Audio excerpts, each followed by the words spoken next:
Hello, beautiful people, and welcome to Drawing Down the Stars. I'm Snappy. Thank you for joining me on today, August 17th, 2024. It's a beautiful day. It's a beautiful day, and I'm so excited to be able to be here with you all. So let's start by giving a shout out to everyone in the chat. Good to see you, Devil You Don't. Good to see you, Mukio. Much love, Mitch Connolly. Good to see you, Graham. Much love, Nick Cosmas. Good to see you, Christy. All the love, Mother Rhea. Good to see you, Gandhi. Hello, Dorian. Hello, Kari. Much love, Casker. Good to see you, Taz. Good morning. All right. Wonderful, wonderful, wonderful. It's amazing to be with you all. Thank you guys for joining me. So let's start by first talking a bit about the energy of our astrology. And we're still with this incredible sun in Leo, that confident, shining, unique energy where we can be that confident self, where we can pursue our unique individual desires and we have the courage and audacity to try, that powerful energy. And right now we have this incredible energy of the moon in Aquarius. And the moon in Aquarius is interesting. It's beautiful, right? Aquarius is that star energy. It's that wish fulfillment. It's that imagination. It's watery energy, but it's watery energy that's really kind of takes on a sword-like character, right? It's not that emotive connecting with others, but rather that playful energy of imagination, of striving for higher philosophical intrigue and for realization. And that's the kind of thought that's at play here. And we're all going to be driven to this kind of love to connect with people in fun and enjoy, but for this pursuit of this kind of reason and this intellectuality, And when we combine that with that sun in Leo, it's an interesting energy because you can really be your unique self. You can really move and flow. You can really imagine yourself into the future and project that image, and connect with others. It's a beautiful time. It's a beautiful moment, And it makes me come to our title. And when I was meditating this morning and I was thinking on this, I had drawn the Queen of Swords, but I had drawn the Queen of Swords in reversed. And normally I don't read reverses, but I actively flip all my cards up. So when I see one, it really means something. It's like, oh, what? And I thought about this energy of the Queen of Swords in reverse.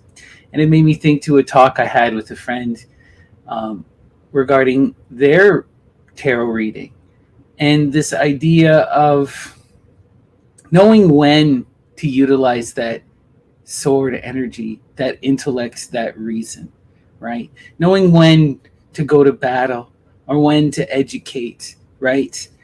One of our tendencies, especially those of us who are in this reasoned approach, is this overemphasis and this overstressing on this righteousness, on this education, on this necessity for wisdom and the intellect. And it is beautiful, right? It's what brought us all here, but we all need to take pause and see it from ulterior perspectives and recognize how it can be cutting, how it can be divisive, how it can lead to more needless battles, right? And we need to recognize the other side to that thought, that love, right? Love and reason go hand in hand. They are twin energies. They need to balance each other out, right? In love, you can lose all reason. Love can command you to do anything. A mother saving her child will move mountains, will destroy anyone. We've all heard tales.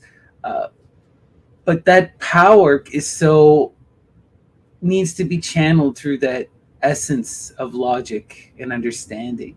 But that reason energy, when we're so fixated upon our own perspective, upon trying to force, trying to make people see our light, it leads to challenge, it leads to resistance, it leads to fighting. One of the secrets of that Medea energy, of that strength, of that lust energy, is that she tames the monster. She rides upon the lion, She transforms the beast into a unicorn, from monster to defender, right? How does she conquer the violent and the evil? Through love, right? She transforms them through the power of love. Love under will. There's this connection here. These two things need to be utilized in kind, right? We need to recognize that love is not a weakness, but a profound joy, a profound power that we all need and that we all strive for, right? And that mother can set us all back to our childhood. We've all seen it, you know.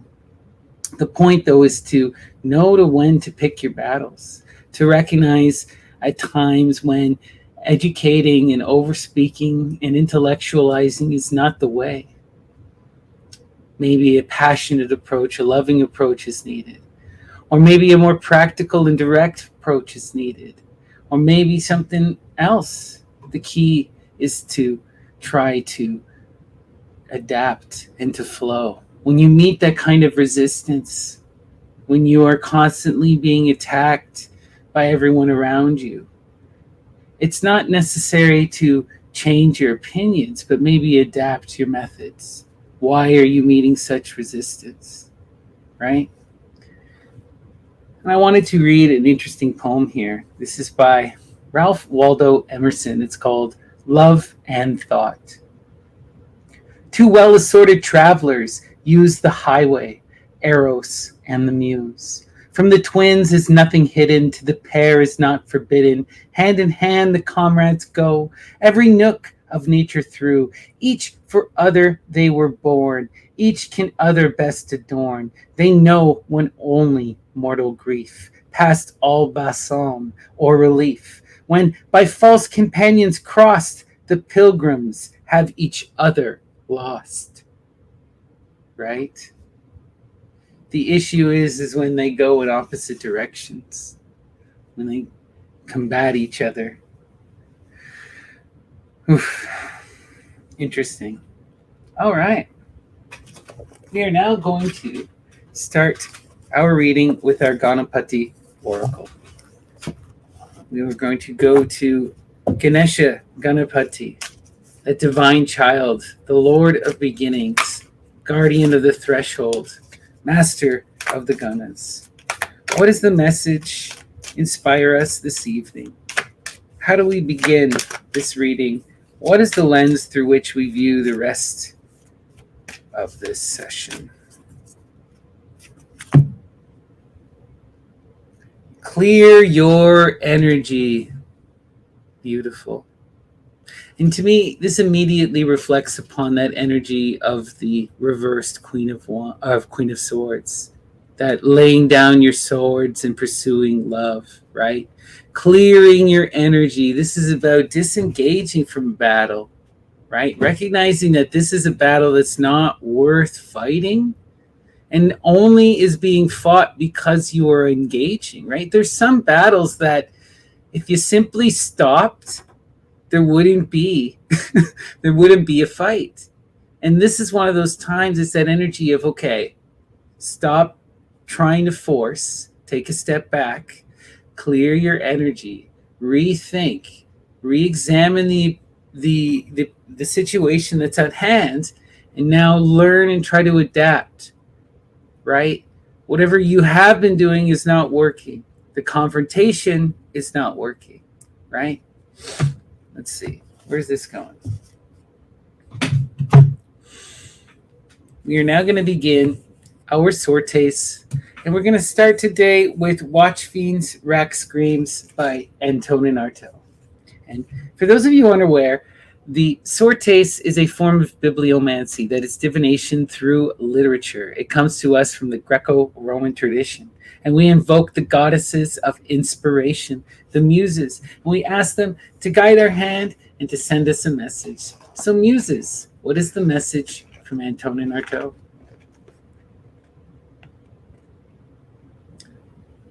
From the mind pain of the bone, something was born, which became that which spirit was, to scour in motorary pain. From the pain, this matrix a concrete matrix, and the bone, the bedrock bottom, which became bone. Oh, wow. I'm going to read this one more time. From the mind pain of the bone, something was born, which became that which spirit was, to scour in motory pain. From the pain, this matrix, a concrete matrix, and the bone, the bedrock bottom which became bone. The bedrock bottom which became bone. Wow. This is about the evolution of experience and the recognition that because of that pain of life and the difficulty, we transformed a reality and we built this matrix, this concrete matrix, these physical forms which sustain and protect us, right? And we invented the idea of the bone, that bedrock of the self, of the body, which sustains us, the skeletal matrix, right? As above, so below. Wow, Arto. Beautiful. Interesting. Let us continue. We are now going to go to Lord Byron. Selected poetry and letters. Muses. What is the message from Lord Byron? He did not know, alas, how men will lie, that a report, especially the Greeks, avouched his death, such people never die, and put his house in mourning several weeks. But now their eyes and also their lips were dry. The bloom too had returned to Hades' cheeks. He did not know, alas, how men will lie, that a report, especially the Greeks, avouched his death. Such people never die, and put his house in mourning several weeks, but now their eyes and also lips were dry. The bloom, too, had returned to Hades' cheeks. Wow. He did not know, alas, how men will lie.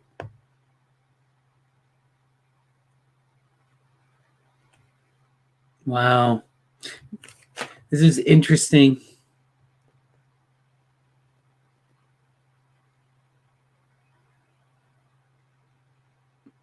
What this is all about and what we're seeing here is that on one hand, he did not know that a report avouched his death, right? That's one line. Then the other line, alas, how men will lie, especially the Greeks. Such people never die. Creators of myth and story, manipulators of reality through the creation of images. He did not know that a report avouched his death. Who wrote the report? How men will lie, but the liars don't die. They're recorded in history. And put his house in mourning several weeks.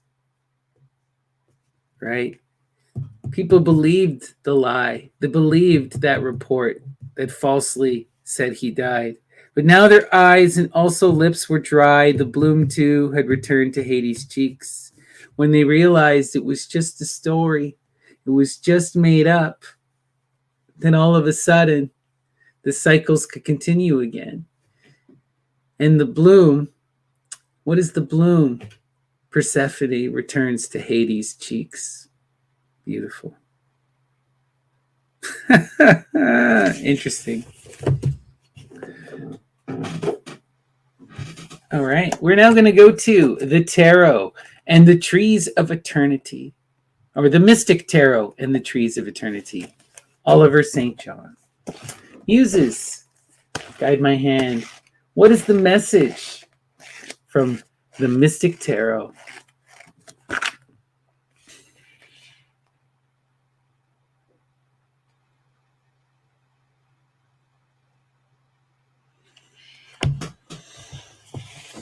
All right. Behold the face of Ra Eat, I am the Word, and the Word is with me. With my lips and my tongue, I have brought you forth from the primal depth. In my heart is darkness and light, and with my eyes I see all things. The gods have sprung forth from my womb. I am the singer and the song, and the comely bride of Solomon. I am she, the rose of Sharon and the lily of the valley. I am the blue lotus and the fragrant sheen of the stars and moon. I am the scepter and the orb, the day and the night. I am the bird that flies the nest and the one that returns to the primal mound. I am the lady Anu, the one who dwells within the shrine. I am the daughter of Ra, and yet it was I that formed his image before the beginning of thing. My love is the law of your existence. My will is the hand that guides you to me. To know me is all, and thou knowest.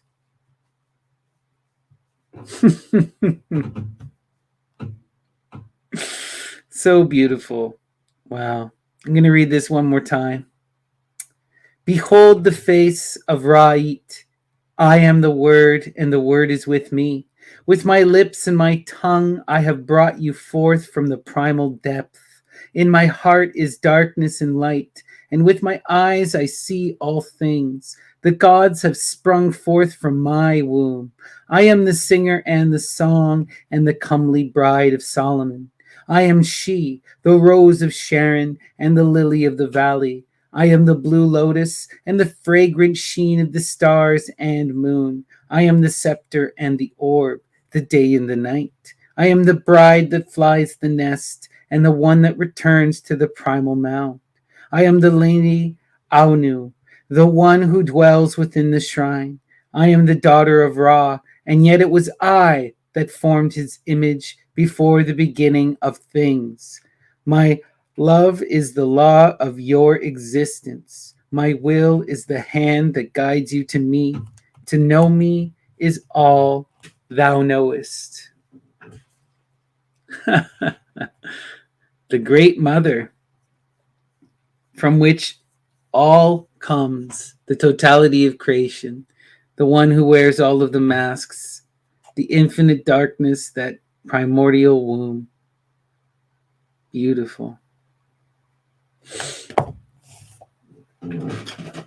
Interesting.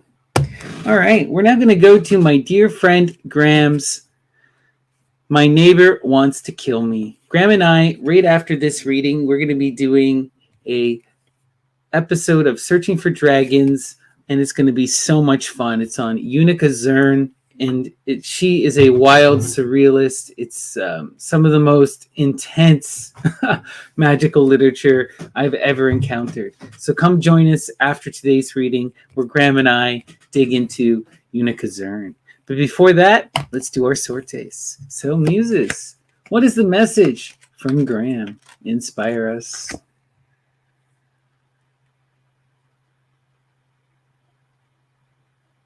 Look, there's a safe under that pile of shit. Look, there's a safe under that pile of shit. Wow. Sometimes to find the treasure, sometimes to get to those secrets, you have to go through the filth, right? You have to dig where you don't want to go. But if you can plumb the depths, maybe there's a safe down there. Interesting. Okay. We're now going to go to Entering the Desert by Craig Williams. Muses, guide my hand. What is the message from Craig Williams? Inspire us this evening.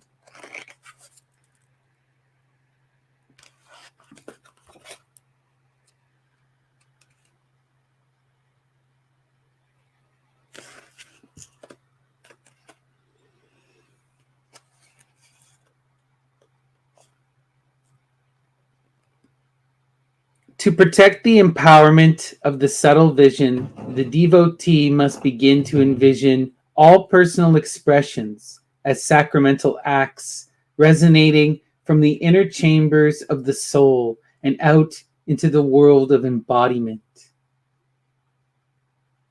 Wow. To protect the empowerment of the subtle vision, the devotee must begin to envision all personal expressions as sacramental acts resonating from the inner chambers of the soul out into the world of embodiment. That act of becoming the devotee, where every action is an act of worship and praise and adoration, like the bhaktis, beautiful. And this is about achieving that subtle vision. Being able to experience the divine is to be in love with the divine. And it's to be engaged in that act of loving adoration, right? Which is an outpouring that must be a continual song of expression that is embodied in each and every movement of the true devotee. Oof. Lots to think on. All right. We're now going to go to 10 Plays by Euripides. Okay. Muses, guide my hand. What is the message from Euripides? Inspire us this evening. Happy is he who has escaped the tempest at sea and found harbor. Happy is he who has escaped the tempest at sea and found harbor. Wow. That harbor is also a very important sacred image, usually of the mother, of the womb, right? The dark harbor is the place where the porneia is created, right? It is that holy grail, the cup. Happy is he who has escaped the tempest at sea and found harbor. Wow. Seek love, seek that mother, seek that holy grail, and be transformed. Beautiful. All right. Psychic Bible by Genesis Peorage.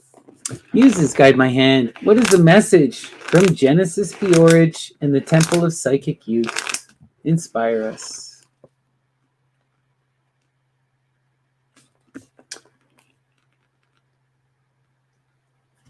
The Temple of Psychic Youth was built almost as an anti-cult. We hope to avoid the traditional methods of engendering belonging by rejection of the past, so the names were used to give a sense of equality. After a year or two, we noticed that people with lower numbers were coping an attitude at the Temple of Psychic Youth gatherings, implying things like, I was here way before you. You're Eden 425 and I'm Eden 10. So to prevent this, we began randomly mixing up the numbers every year so that no sense of superiority or specialness could even be implied. What we did eventually decide to recognize after several years' activity, however, was dedication and longevity of application to the greater good. We also found a need to come to terms with the reality that there were casually involved individuals, not much beyond consuming the events, music, and products with only a passing interest in the temple's deeper ambitions and aspirations. Other people regularly gave time and assistance at access points and stations. Others lived in temple houses full time. Interesting. It's important that we look at these organizations and communities that came before us and how they evolve and transform and how they work to reject or transform. I think there are several issues with the Temple of Psychic Youth, and the outright rejection of the past is one of them. I do understand where that sentiment comes from, and I do think that there needs to be a imagining into the future and a transformation. We must not look to the past to solve our problems, but rather to inspire us, to show us what not to do, right? To show us what has worked before. right? It's, and then there's other issues we've seen with Topi. Genesis closed it down. It still had a charismatic leader, right? It didn't continue. Now there have become offshoots and many people have gone on to do great things, but the movement itself, as it was intended, that vision collapsed. It imploded, right? Even if it was beautiful or otherwise, that's up to you to decide. But it's interesting, trying to come together in community is a very difficult challenge. But it's a beautiful one at the same time. All right. We're now going to go to Amor Divina by Aleister Crowley. Muses, guide my hand. What is the message from Crowley? Inspire us this evening.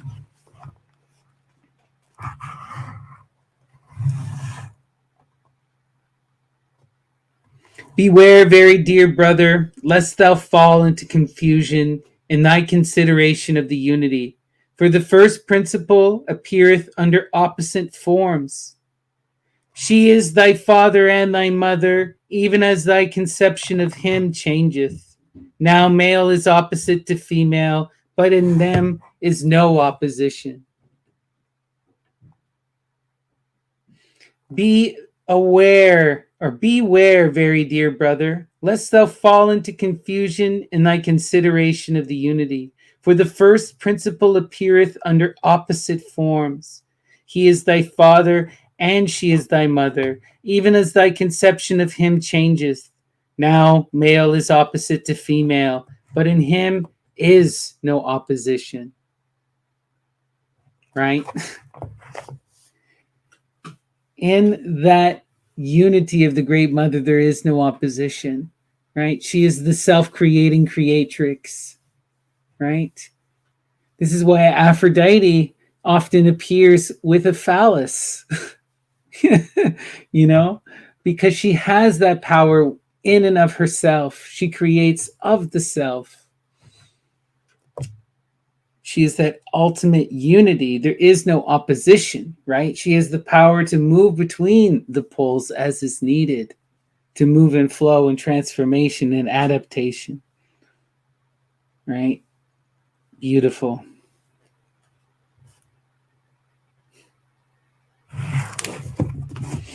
Recognize that in that unity is still the feminine. It's not just masculine, right? It's all. It's all, right? It makes me think of, there's a Sufi quote. I can't think of which saint said it, but that has always stuck with me. And it's, many understand that the drop merges into the ocean, but few recognize that the ocean merges into the drop.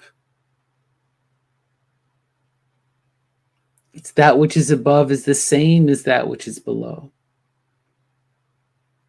Within everything is the all, the one and the many.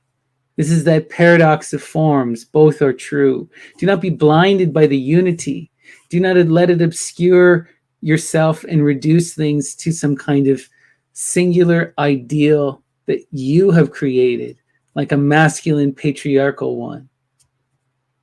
Because even in that unity, that is not what you see. It is far more complicated.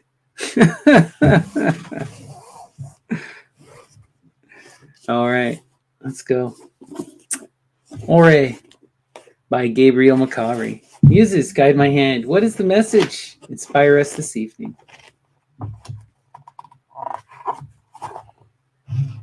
The pilgrim's entire face and head was painted in a vertical gradient from black to red.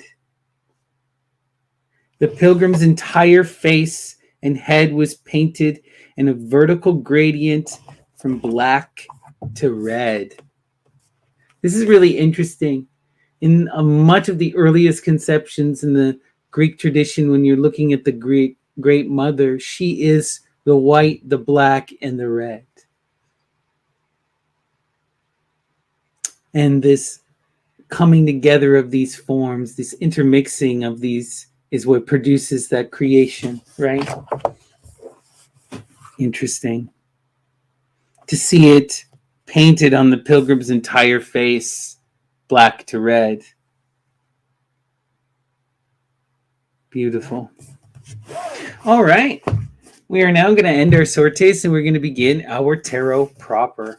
So please, before I start, give me a like and a subscribe. It really does make a big difference. And if any of you are interested in a private reading, please reach out. You can email me, snappydts@gmail.com, or you can message me on the Myth and Lore Discord. I'm Snappy, or Lady Snappy. You can find everything in the description below. All right, so now let's start with our Thoth Tarot of Lady Frida Harris and Aleister Crowley. And we'll invoke that spirit of Kronos, and we will dissect our lives, cut it up, put it on the plate. And we will recognize that, wow, I'm getting a couple cards that's shooting out at me here. That's always a good sign. Okay, our first three has been determined. I'll finish my spiel. We dissect our life and cut it up, put it on the plate, examine our conflicts, and ask, how do we best move and flow? How do we evolve from our present situation? And how do we learn to manifest our true will? All right. And the center card is our most important card. Wow, we're just getting things shooting out here. Love to see it. Okay, so we start with our center card. And today's center card is the Hierophant. Beautiful energy, that Hera energy, that Venus in Taurus energy, that long-term plan, that great mother in action, right? That mother goddess in that form of her primal active self within the universe, and how she manipulates change over trillions of years through cycles of generation, right? It's that deep power of connecting to that ancient past, to that flow, and seeing where it is unfolding through that macro lens, you know? And it is that deep power of that tradition, of that feminine, and of the way of exercising that authority and that legal power. Interesting. It's beautiful. Connected to it on our right side, we have truce.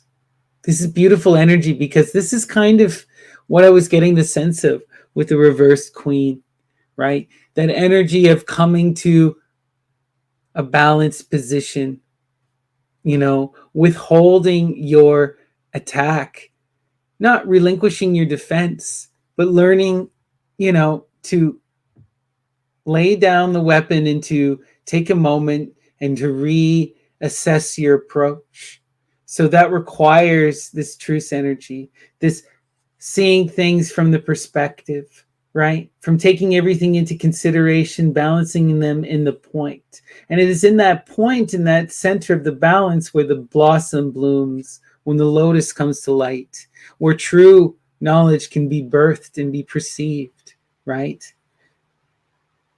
There's a lesson that needs to be learned in a new way to adapt and to flow. And now is the time of truce, of looking to those long-term plans, looking to that unfolding over time, that traditional way, that feminine way, you know? Interesting. And here we see it's connected to the love. This is beautiful energy. This is profound energy. For some, this could mean a marriage. But this is definitely a union, a powerful coming together of forces, right? In that traditional sense of the love, right? Through that lens of that mixing of forces in that alchemical marriage, whether this is an internal force or a friendship, but it's that love that will bring about this hierophantic energy, right? Beautiful. That flowing, creative, generational love. Powerful, powerful, powerful. And then our old man Emperor showing up yet again. He's been haunting us for the last several days. And Emperor energy is connected to the Hierophant in the top of our square. And that this is that energy, right, of taking authority, of taking charge, right, of doing what is necessary in your life, to be that strong defender and that reasoned protector, to be the one who ascends the throne and imagines what is going to happen. So this is about taking charge. This is about being responsible, being disciplined, and being actionable, doing what is necessary. This is a dangerous role because it is a role that requires responsibility, and it is a role for which you will be judged. And there is that reverse sign to the emperor. For every benevolent king who is a protector and a savior, there is a tyrant who, through their manifestation of will, imprisons and controls and causes stagnation. So this is an energy that must be balanced with the Hierophants. These energies flow together perfectly. This is the natural order, church and state, coming together of that traditional feminine and that masculine authority. These two powers work together to establish that solid foundational energy of building. So this is about recognizing these forces within yourself and balancing them together, to be able to do the actions that are necessary to transform and manifest your will, to bring about the dreams and the reality that you need, that you wish for, to connect to this love energy, right? Let's see where this is going. And there she is, the Queen of Swords. Of course she would show up, the defining energy of today's reading. And the Queen of Swords, right, is that energy of the swords, that combative intellectual energy, but in that feminine form, in that energy of the one who wants to teach, of the one who wants to enlighten and inspire and teach people the right method, right? It's still, there is a compativeness here. There is a wisdom, there is a reason, there is a desire to show the truth, to expose the truth, to bring others to truth. Connecting to this energy of the emperor, right? There's a harmonization and a transformation here, right? This queen must work in conjunction with that emperor. That's what we're seeing, is that this conflict in the way that this energy has been presenting must be transformed and harmonized into a new way. Let's see what's happening on the other side. Yeah. If we can balance these two energies together, if we can harmonize and bring into loving connection that Queen of Swords and that Emperor through that power of the Hierophant, we can manifest the completion of this emotional satiety, the 10 of Cups. Love overwhelming, overflowing, expansive, truly powerful, powerful energy. Wow. This is a truly loving connection here that is coming together in that marriage, right? In that connection, that loving harmony, right? Beautiful. Wow. Interesting. Let's see where this is going. Yeah, right? New approach, a new reasoned action.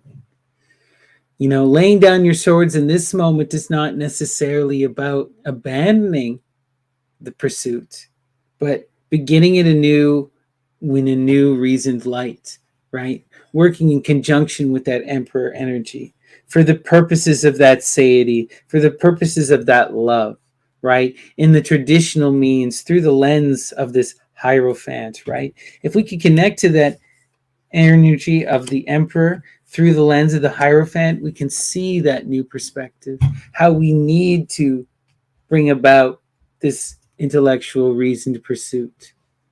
There's a lesson here that we need to learn in order to bring this new inspiration, this new pursuit of the swords. These are two energies that truly harmonize and work together, that empower one another, right? Think about the church and the state. They do not have power without the other.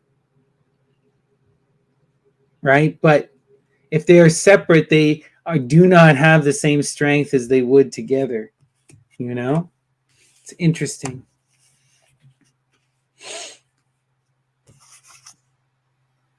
All right. This is about overcoming that defeatist energy. We saw this the other day as well, right? Seeing a new perspective because we are constantly engaging in that fight and we believing that we cannot get to that six, to that reasoned approach. We cannot stop engaging in conflict, you know. And what we're seeing here is that maybe the way from which we were beginning was entirely tainted. This is about starting back at our primal beginning, go back into one. You know, what we're recognizing here is that there is a defeatist energy that needs to be rejected. And we need to see things in a new method through this lens of that Hierophant and the Emperor. Yeah. This new perspective is what is going to see. We have defeat on one side, and then we have strife on the other. 2 5s. Just before getting to that balance of the 6. We are so close to getting there, but we can't expand beyond these points because we are showing up with the wrong perspective, right? But if we can show up with this new energy, this new perspective, we can transform these into 6s, right? And we will get to that victory of the wands, and we will get to that reason of the swords. We're one away on either side, right? We just need to continue and change how we are looking at the situation, balancing things out, right? Looking at this truce energy. Where are we falling short? You know, why is there this defeat? Why do we believe we can't overcome this? And why do we keep engaging in conflict when we try? You know, because both of these energies are compounding on one another. And what we're seeing here is that we need to reimagine a new and better way. Interesting, interesting, interesting, interesting. All right. Before I flip my camera, once again, please give me a like and a subscribe. And if you are at all interested in a private reading, reach out. You can message me on my email, snappyddts@gmail.com, or you can message me on the Myth and Lore Discord, Snappy or Lady Snappy. And all the info is in the description. And if you do like it, everything boosts in the algorithm. It really makes a difference. And it's a beautiful little blessing. All right, let's start here. Yeah. This queen, this teaching energy, in order to come that defeat, must go back to the truce, right? This is about taking a step back, right? When you approach sometimes and you are met with that extreme resistance, with that defeat, that fight, where it seems like the world is out to stop you, there's something that is missing. You know, there is a perspective that hasn't been considered. There's an approach that has come up wrong. And what we're seeing here is that the queen is going to do this energy of going back to that truth and is going to be able to think and reflect upon this, to see the multiple perspectives, to take that reasoned approach, to reassess this energy, and to overcome that defeat through these multiple perspectives and understanding, through a more balanced approach, right? Because we're building upon this energy, right? We're what we're seeing here too is from the 4 to the 5, it's pure energy of this reason. And the queen is showing up with that reason. You know, this is all that air, all of that intellect, all of that conflict. It's out of balance. There needs to be something else, fire or water or something, you know? All right, let's see here. If we can manifest this energy of the Hierophant, connect to that great mother, right? To that traditional way, that flow, that long-term plan, seeing things in the in the macro, right? Connecting to that Hera, to that Isis, right? If you can connect to that energy, you can see this new perspective. You can embody that emperor, and you can do the actions that are necessary to overcome this challenging moment. Beautiful. Wow.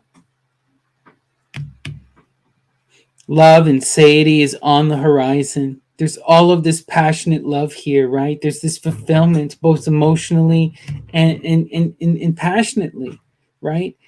The two is that expansive love, and the satiety is that completion, right? What we're seeing here, though, is that there is a conflict, there's a resistance, there is trying to achieve this and connect to this energy, and we're met with resistance. The universe is causing us to have to try harder.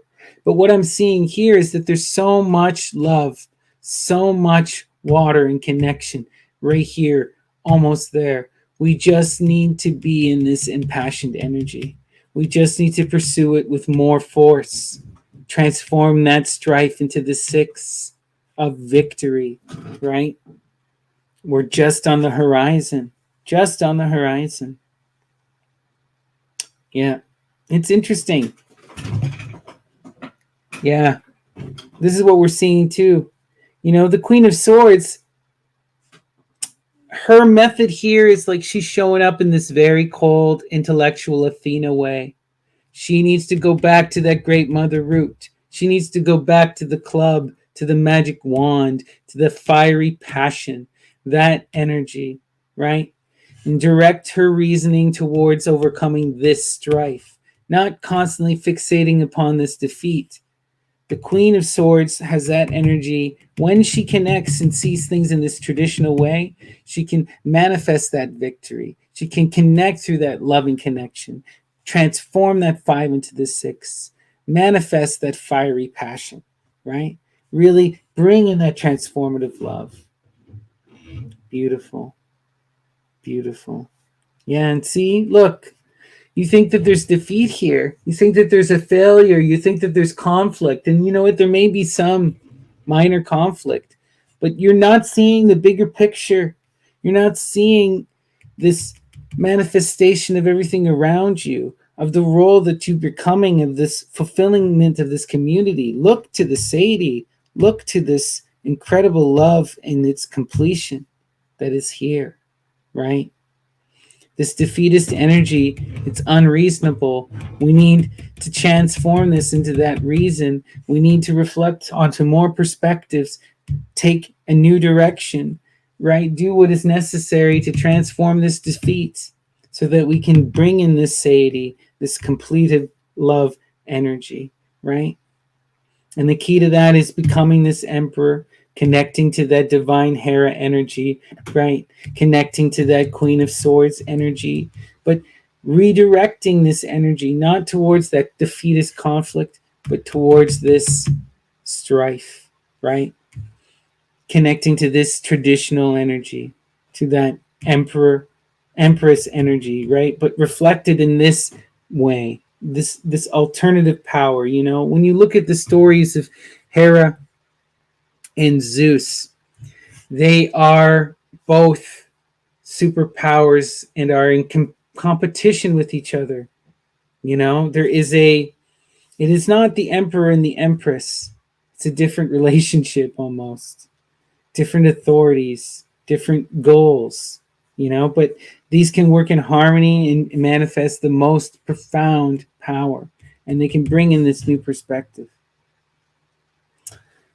All right. That is the message, everyone. I hope that resonated for you. It certainly resonated for me. Connect to that Hera, become that emperor, pursue love, transform defeat into reason, transform strength into victory.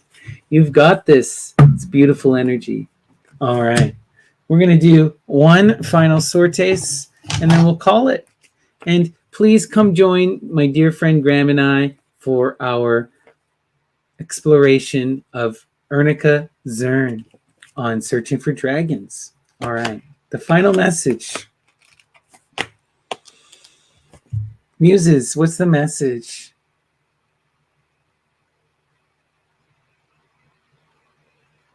Our eyes met briefly and I averted my gaze. Did he read my thoughts? That's not possible. I laughed. Our eyes met briefly and I averted my gaze. Are you pursuing that love? Are you trying to make that connection? Right? If you resist and you go, oh, can they read my thoughts? Then of course they can't. You got to move and flow, pursue that love, maintain that connection. Do not avert your eyes. All right.